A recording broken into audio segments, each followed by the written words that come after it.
welcome everybody. My name is Derek Lasniak. I am a senior risk advisor and cybersecurity veteran from the world of insurance, and I am pleased to have you join us for this chat today. I am joined by two of my distinct colleagues from different companies that I get the privilege of working with quite frequently to discuss some of our favorite topics and ones that I think we've learned over the last several years are top of mind for all organizations in an evolving world, and that is everything related to cybersecurity, how it impacts fraud, how it impacts the back end of when we have security incidences from claims and litigation. And we're really pleased. We're deviating a little bit from a traditional panel setting, and you get the benefit of just having kind of three colleagues and friends who share a battlefield together, talk about what we're seeing in our unique environments associated with things surrounding cybersecurity threats, the world of insurance, and how to manage those risks. So I think one of the nice things about having these three people, or the three of us together, is I'm joined by Andrea, who is a claims manager with Beasley Insurance. Beasley Insurance is a cybersecurity partner that I work with, that TruStage works with, in providing insurance for over a decade to the credit union space. That program has nearly 3,000 credit unions participating in it, and Andrea gets to sit on the back end, and unfortunately, when we do have claims, she helps sort those and understand those, and I think most importantly, she looks for trends that we bring. And so what we learn from mistakes goes into how we mitigate risks on the front end. And Ken from TruStage, who is a risk management senior consultant, is more on the front end on behalf of TruStage, not necessarily working with cyber insurance, but thinking a holistic approach on how to prevent fraud, how to prevent breaches and situations from happening. And his insight, I think, is really valuable, because the holistic approach that we like to take is, number one, you mitigate risk when at all possible. My job is designing insurance coverages with the likes of Beasley. So where we can't mitigate, we transfer risk, and that's done through an insurance policy. And then Andrea, is the soldier on the back end who says, when the first two things aren't working perfectly, we can't mitigate the risk, or we can't necessarily transfer it, or the transfer was set up, but we unfortunately had something happen. She's the person that works collectively with credit unions to make sure that we get those things cleaned up in accordance with all the state statutes and all the litigation that can come out of that. And so each of us has had some trending topics that we think are really top of mind. And as we talk today, we're going to casually talk about what we're seeing. And this is going to mimic a lot of what we do day to day. When I talk to Ken or I talk to Andrea, we're speaking behind the scenes about trends. So it's very natural for us to have these conversations, and we're excited for you to kind of listen in. With that in mind, we're going to separate today into kind of three categories, and you're going to see each of us kind of lead on what we're seeing. But in the spirit of the structure of this, we're also going to be able to have people chime in from outside their realm and add some context from each of our areas of expertise. So with that in mind, we're going to start under the balloon of risk management, and I'm going to start with asking Ken, just very broadly, it's very unique to have the insight into the entire risk management platform of credit unions, ranging from slips and falls all the way to what I know we're going to talk about today, which is, fraud in a digital area. So, Ken, perhaps you can give us some of the highlights as to what you're seeing on fraud and some of the ways that you're working collectively with credit unions to help, avoid and mitigate those risks. Sure. Thanks, Derek. We are seeing some high fraud areas that are cyber related. For example, account takeovers through online banking. That's one of our leading loss areas. Multiple credit unions have reported 7-figure account takeover fraud losses to TruStage. And Derek, what's really frustrating for credit unions is that it's all social engineering. Credit union members are being scammed out of their login credentials, and that would include two-factor authentication passcodes through sophisticated social engineering attacks like primarily smishing or text message phishing, or as well as vishing, voice phishing through phone calls to credit union members. Uh, and I know darn well that fraudsters have to be using automated tools such as one-time passcode bots or OTP bots, as well as sophisticated phishing kits to achieve scale. Um, when up to 1,500 members can be targeted, the fraudsters have to have some sort of automated solutions at their fingertips, like OTP bots. They're, as the name implies, they are designed to steal one-time passcodes, and it's an automated. It's a piece of software that's made available on the dark web. Sophisticated phishing kits. Astaroth was first advertised back in January of this year, Derek, and it is so sophisticated. It's like a man-in-the-middle attack, relying on a spoofed website. So, with these phishing emails or smishing texts, they contain links to a spoof site that's made to appear like the credit union's online banking login page. And you would not believe the number of members that would click on that link and enter their credentials to the spoof site. Well, Astaroth, and those, as a part of those credentials, that would include two-factor authentication passcodes. And Astaroth immediately returns those credentials to the fraudsters, allowing them to log in to member accounts, and then they start transferring funds to Money Mule accounts. Another cyber-related fraud area would be the business email compromise scam. Wire fraud losses associated with the BEC scam tend to be very, very large, very severe in dollar amount. And as you know, it typically starts with the bad actors compromising the CEO's email account. And what they end up doing is they'll send a spoofed email to someone like the CFO that appears to come from the CEO to request a wire, either to pay a vendor or to purchase an investment. Now, there are two components to the BEC scam. We've got the wire fraud piece, and then we also have the potential for the data breach piece, because the fraudsters could potentially access sensitive information that's within the CEO's email account. Now, one thing that I'm really, really worried about with the BEC scam is the use of deepfake technology, where they can mimic the CEO's voice in a live voice call, or they can mimic the CEO in a live video conference call. So using deepfake technology, these wire requests become much more realistic. Derek, perhaps you can comment on the potential breach part of the BEC scam. Yeah, no, Ken, before I do that, I just want to make sure I'm understanding you correctly when it comes to some of the account takeovers through online banking. I mean, I in some ways am just a credit union member, first and foremost. And so you're telling me that even though I went through a period where I needed name, password to log in, and then my credit union, which made me very happy, added a text message and a verification code.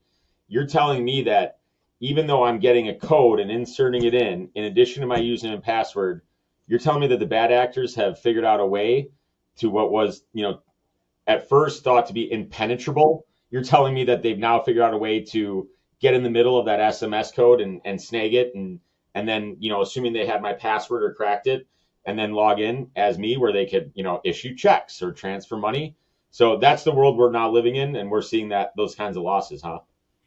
Yeah, absolutely. And the common two-factor authentication passcode that virtually all credit unions are offering today relies on transmitting that passcode in text messages and emails and automated phone calls.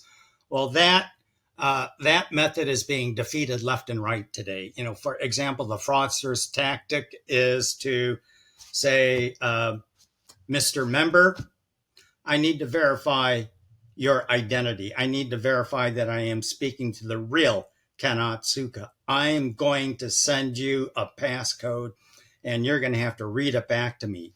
So the fraudster initiates some sort of transaction, like targeting the forgot password feature, that triggers a passcode to me. So I get it. I read it back over the phone to the fraudster so he could use it to successfully reset my online banking password, or perhaps he needs it to log in to my account because he already has my username and password, but because he's using an unregistered device, it triggers two-factor authentication. Passcode gets delivered to me. I read it over the phone to the fraudster. He uses it to complete the login. It's unbelievable. I mean, the thing that you think would be bulletproof, is still seeing those types of losses. I don't know, Andrea. I mean, your purview is even outside of credit unions. Our cyber policies don't necessarily respond to those kinds of fraud losses, but are you seeing, SMS kind of smishing and token stealing and, the old days of the push notification or the SMS verification, the bad actors, get smarter. The technology typically doesn't get smarter as fast. Is that something that Beasley's seeing on a kind of a wider basis? We have been seeing a rise in those types of claims where there's not your typical instruction involved to the insured, and there is some sort of break-in into their bank account somehow, and then they're able to withdraw funds. And we're, engaging a forensic investigator to try to figure out how that breach happened. So we're definitely seeing an increase in those. Yeah, Ken, I'm reminded of a kind of a funny story that I heard. This is not a credit union story, but this is a unrelated client. But the bad actors were in Eastern Europe, and they had the username and the password, and they did the time change, and they figured out that bad actor, or that employee probably logged in remotely around 8:15 in the morning local time, and they were just timing day in and day out, using that username login to time up and sync a push notification to that person's phone. And they were able to get in because the person authenticated legitimately through a push notification, and they timed it for like 20 seconds later. A secondary push notification popped up, and the authentic person said, "Oh, that's weird. That must have been a glitch." And they clicked the secondary one, and it resulted. So some of this is sophisticated, hacking, and some of this is, understanding of, at the end of the line is still a human, and humans make mistakes. I've also heard of hammering somebody's cell phone in the middle of the night, calling for the call verification on a multi-factor, and somebody just, in the dead of sleep, just, accidentally, under duress, kind of making it. So I think that your point and what you're seeing on the account takeovers of individual member accounts is really, timely. That, the best security doesn't necessarily mean it's impenetrable. Even things like MFA, which at the time was touted, and at the time our results show that it's really led to a decrease, but there's nothing perfect. To your earlier comment before I sidebarred, the business email compromise for credit unions in our portfolio, and maybe Andrea, you can even speak to this anecdotally, the business email compromise, we talk about ransomware a lot. And I'm going to talk about ransomware a little bit, and Andrea's probably going to talk about ransomware a little bit, but kind of sneakily under the radar, because our business email compromise claims at credit unions, they typically don't cost as much because they're easier to clean up. But on a frequency basis, meaning the number of claims we have, business email compromise across our portfolio over the last 10 years is still our number one cause of loss. I think the bad actors are trying to get to those emails to do things like you said, induce payment and manipulate and confuse people. But the sneaky reality is that if you take over an inbox, everything in that inbox is likely subject to, potential disclosure, meaning the bad actor doesn't care about the data that was in that inbox from 2 years ago as a big attachment, But because they were in it, you now have to treat it as if they do. And so now you might be led to notification disclosure to federal authorities because the bad actor was trying to send out an invoice. I know, Andrew, that it's been a lot of ransomware lately and some other stuff. And we'll get to you next, but I know that for a while we still get, BEC, BEC, BEC, and it's something that we're unfortunately used to dealing with. Yeah, I just wanted to comment on that because I was looking at our data. So I can only speak, from Beasley's perspective, but we still, of course, like you said, get a lot of breach email compromises. But it's actually less this year when comparing it to the last 3 years, which might be, I'm thinking, an optimistic thing. Maybe some of our risk management trainings are actually working. If we continue at this pace for the remainder of the year, we'll have about half the amount of BECs that we had last year.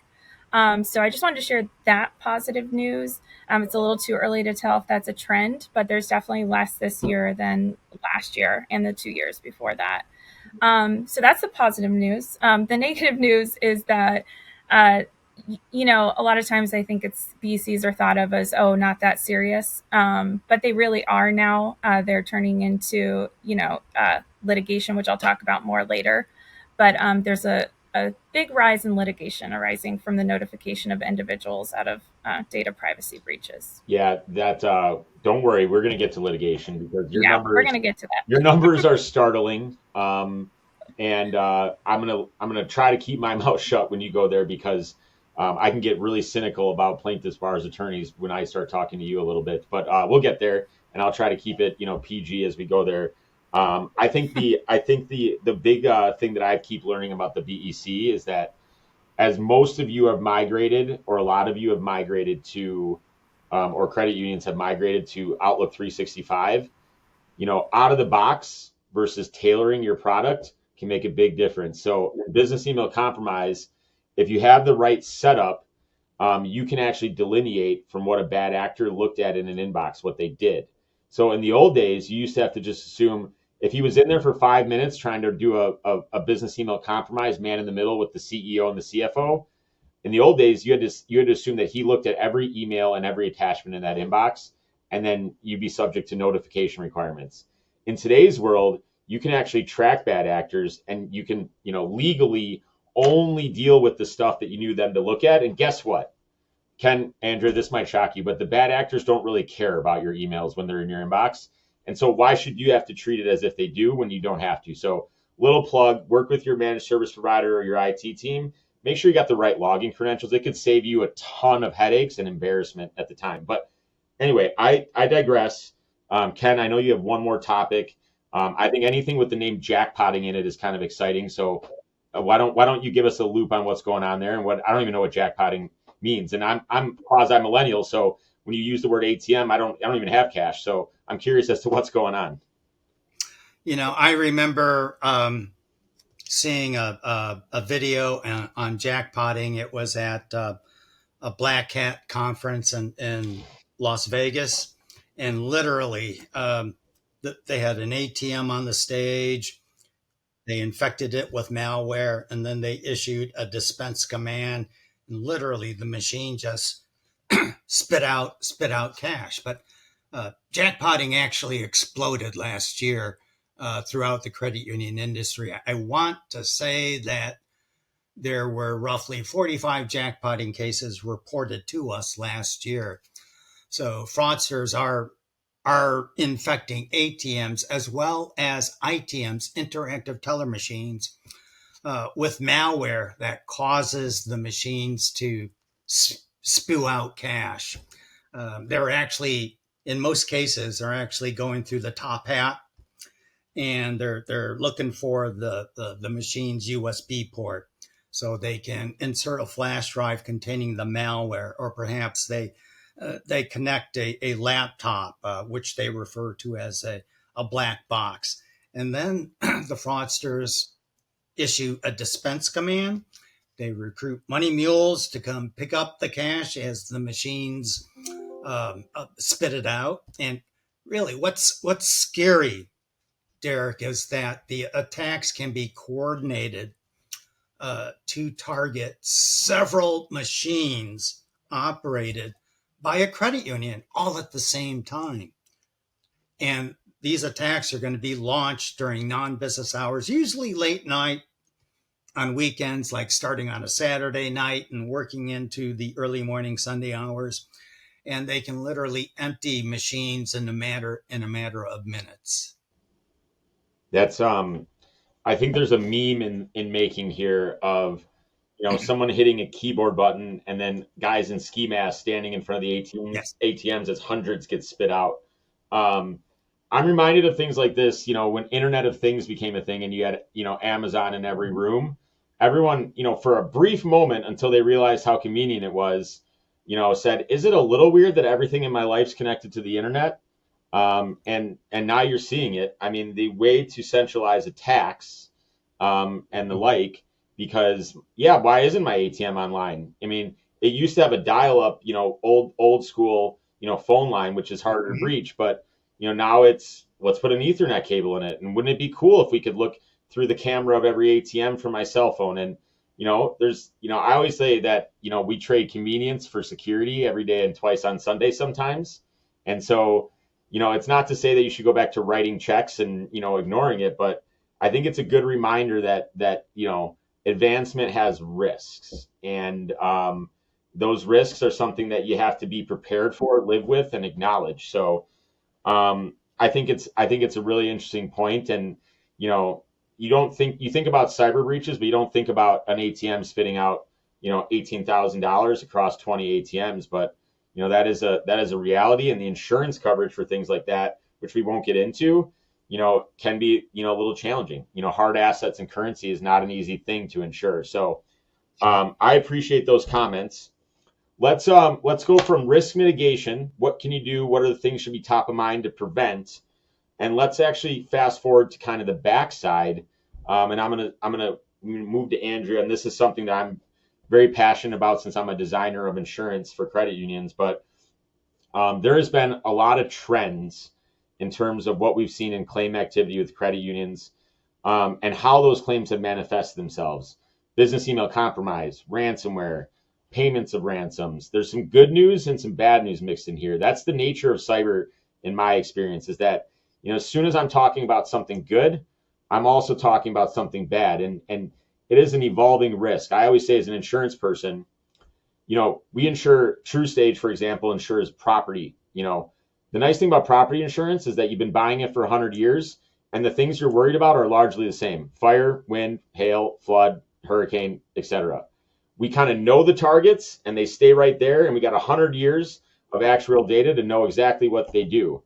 Cyber, it's like, we know the bad things that could happen, the end result, which we'll talk about with Andrea, but the way it happens, we call it the attack vector.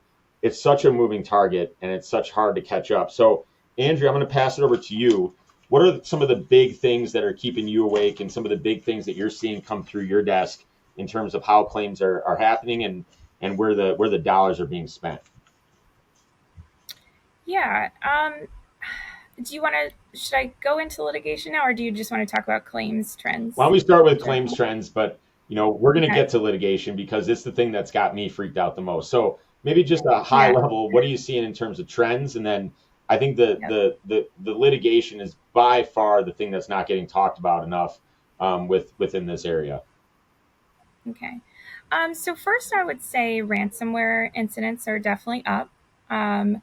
Last year, they doubled from the year prior, and I think will be about at that same rate this year, maybe a little higher. I think most concerning is that we've had some really large ransomware payments to threat actors in the credit union space that have been very costly. And on the team I work on the small business team, our policy limits are relatively low. 1 or 2 million, sometimes 3 million, which a lot of times is not like it's not enough. Sometimes if there's a very large ransomware payment, and then you're having a class action arise out of it. So that's the kind of stuff that keeps me up at night, those large ransomware attacks. And I will say also the vendor breaches that are happening. Luckily, this year we haven't had knock on wood, a major vendor breach that's affected our insureds. But the last few years, we've had several, probably more than 10, as you both probably know. So that really concerns me because we're all so interconnected as people, but also organizations. And I fear that insureds don't always understand what their contracts say between vendors, what kind of data they're holding for their vendors, what kind of data their vendors are holding for them, who is responsible when that data is breached on either side. And so sometimes I just worry that companies aren't aware enough of what is in their contracts, who's liable for what, is there a limitation of liability, um, those kind of things. So I just want all of our insureds, including our credit unions, to really be thinking about what data their vendors are holding that belongs to them and what happens if there is a breach. Yeah, I would echo that. I mean, in terms of what we're seeing, and you and I talk about this all the time. Um, frequency, at times may appear down, but severity keeps continuing to rise. So some of the national data that we see, really speaks to, ransomware is maybe less frequently happening, but the ransomware cases we see are more and more expensive. And so, these things are typically, you know, it's good that we have less, but the cost can be way more. And so that's something definitely that we're keeping an eye on. I think your broad claims kind of trends really speak to it, but I know that where they're coming from and maybe even non-ransomware, there's really two things that are popping up, and one can be a byproduct of any type of claim, and that's the litigation. So I'm going to have you end there because I know I'm going to badger you back and forth a little bit on that. But the other thing that we've been talking a ton about is I think it's funny because people always say like, "Hey, when I say something, next to Alexa, and then all of a sudden I go to Facebook and they're trying to sell that to me, are they listening to me?" And we've seen an explosion in these. We're seeing claims come out of the fact that the answer is yes, they are listening to you. So can you maybe just talk a little bit about? I know we call it pixel litigation information trackers, but these can range from ticky tack, pay me, make me go away, to what we've seen, unfortunately, is a couple, cases that got some teeth. Yeah. So unfortunately, this is the new area that's not kind of, is exploding litigation wise and just the rate of demand letters that companies are seeing. And what you're talking about is this pixel litigation that started in the healthcare space. It started out against the big hospitals. And basically, there are a variety of allegations, but it basically boiled down to there's a violation of my privacy because your website is collecting my information via cookies or pixels, and then it's selling my information to third parties for advertisement purposes. And so that started in that space, and plaintiffs' attorneys know they were able to get some very large settlements out of that litigation. And so now this year, starting really, I'd say 3 months ago, decided that financial institutions was their new space they were going to target with the same kind of litigation. Luckily, we believe that we have much better defenses in this space because even though I think probably all credit unions and companies, I guess I can't say all, there's probably exceptions, but most websites have pixels on them, right? And information that they're collecting.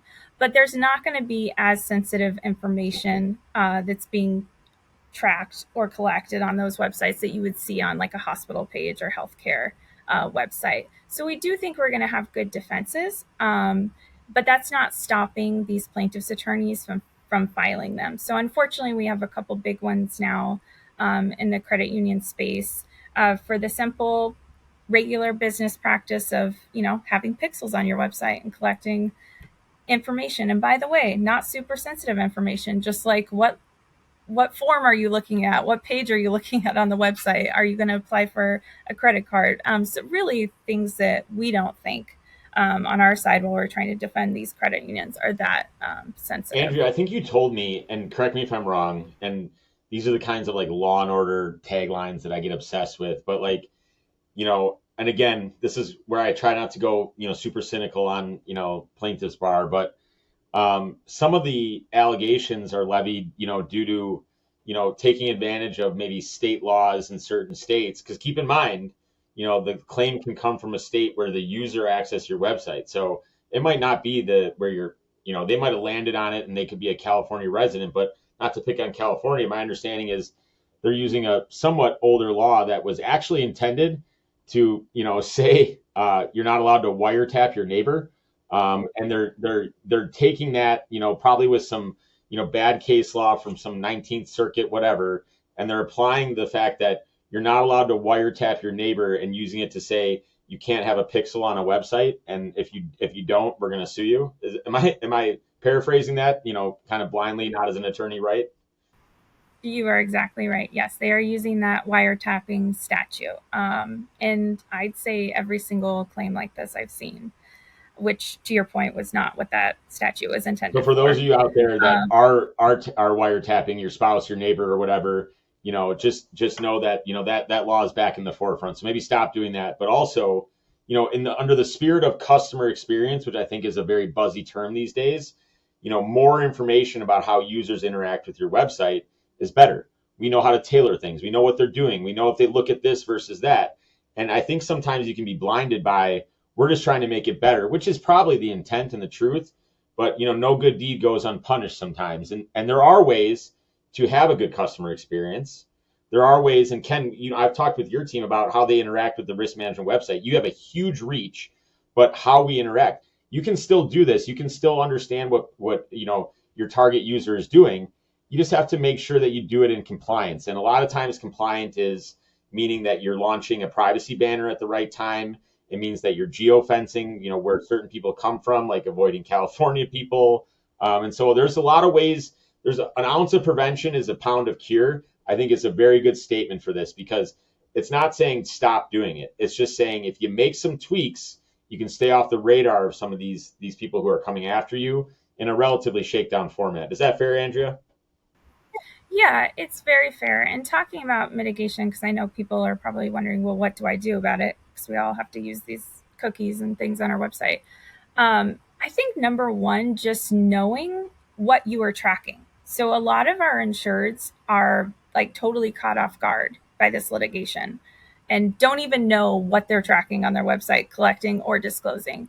So I think number one is understanding now that everyone is aware this is a risk, on knowing what your website is collecting and disclosing, and then deciding whether it's necessary. Like, is it necessary to be collecting all the pieces of information you're collecting? If not, then stop. If you are going to continue, then you need to have a banner, like you said, Derek, on your website that fully discloses what you are collecting and disclosing. Because a lot of these allegations are, violation of privacy policy or, invasion of privacy, all that kind of stuff. So you want to make sure that your privacy policy is really spelling out what you are collecting on your website. You said the word, so let's go there. Let's talk about litigation. And, for the benefits of our discussion, and then we're going to go down this rabbit hole that's been consuming a lot of, my time in life.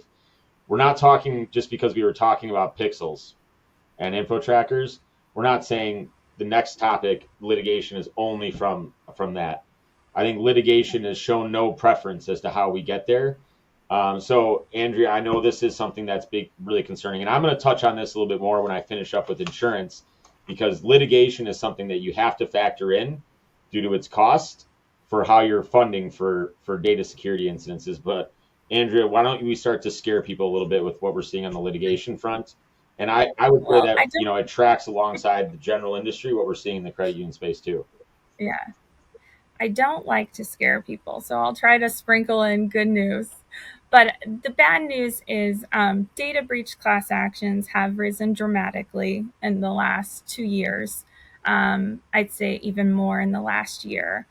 And basically, for anyone who doesn't know, a data breach class action is just like if your company has a breach of sensitive information of individuals, which could be either through a breach email compromise or a ransomware incident or through a number of other ways. But if there's a breach of personal information and those individuals are notified because it's required by law to notify them, we're seeing a data breach class action filed against our insureds. I don't know what the percentage, it feels like every time. It's a lot.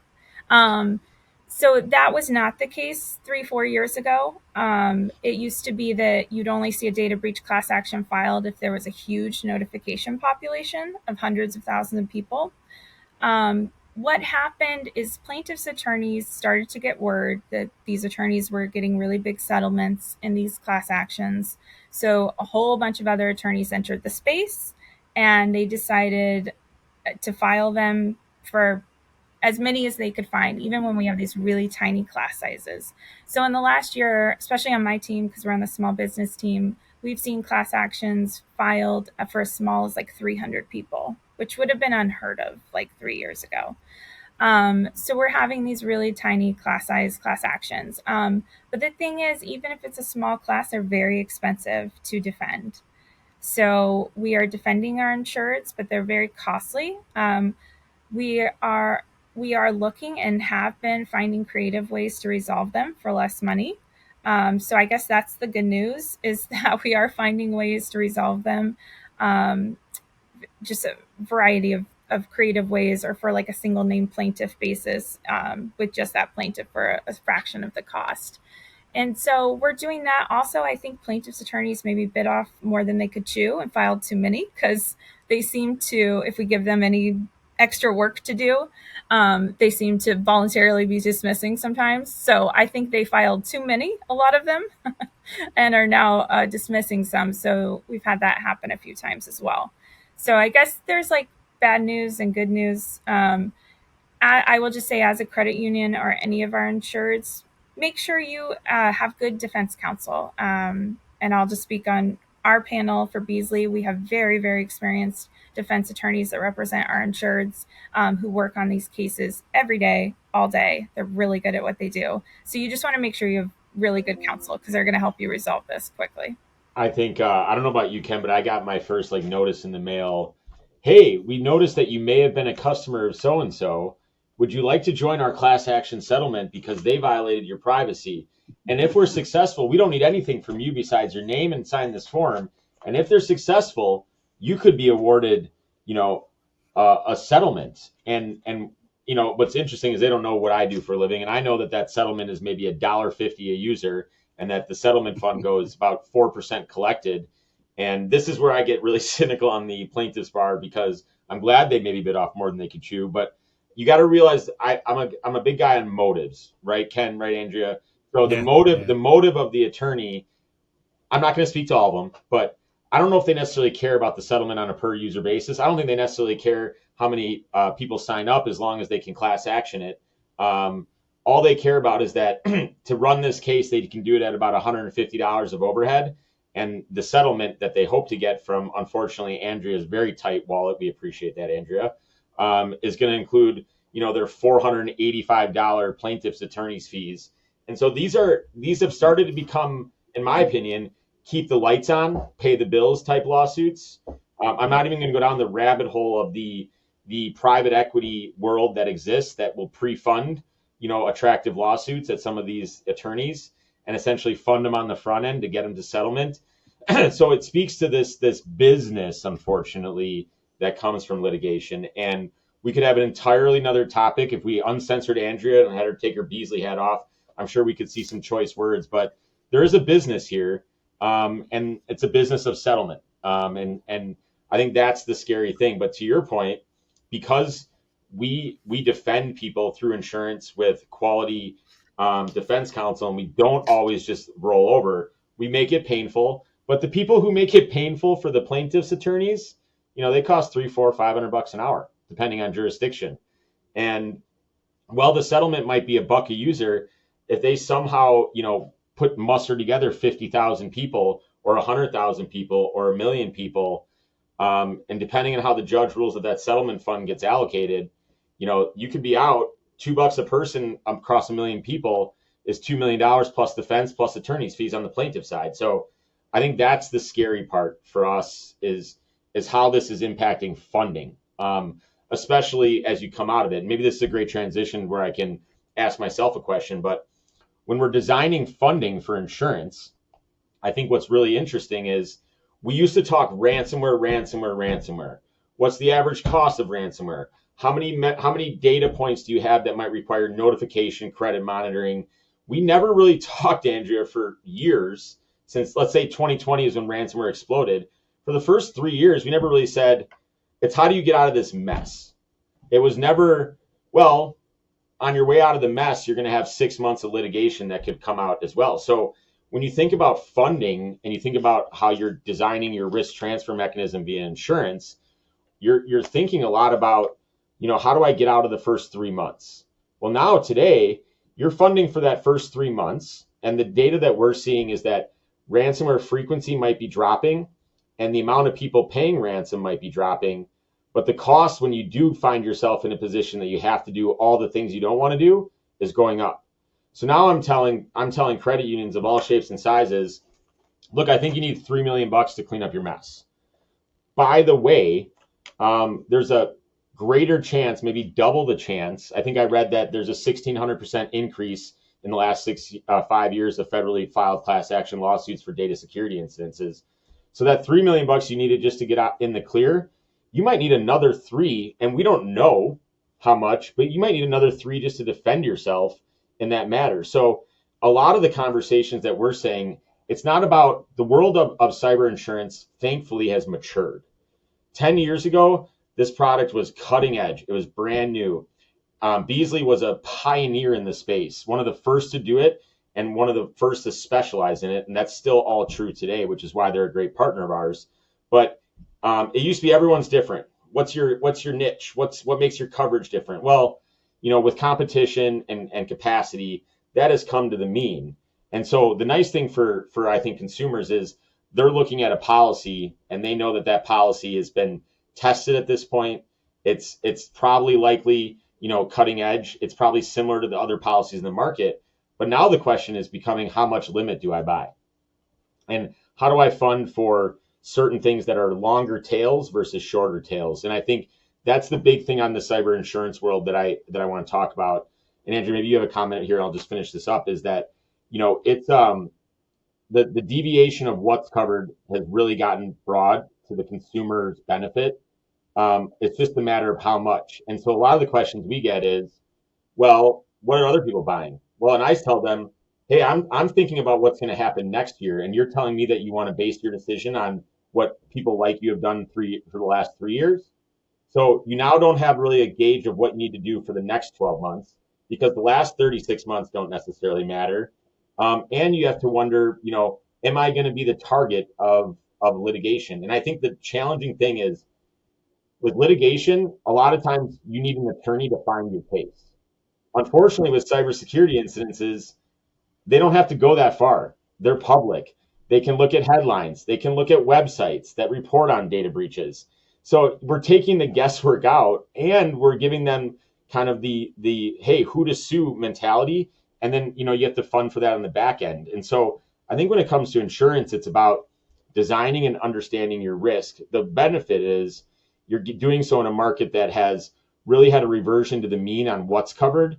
And I think that because of the competition, and Andrea, maybe you see this, like we cover a lot more than maybe was intended during this market explosion. And so, Andrea, I don't know, I'm not going to put you on the spot, but I imagine there's not a lot of claims that come in that you guys issue denials on these days because the policies are designed to really, really, really be triggered in a lot of ways. Yeah.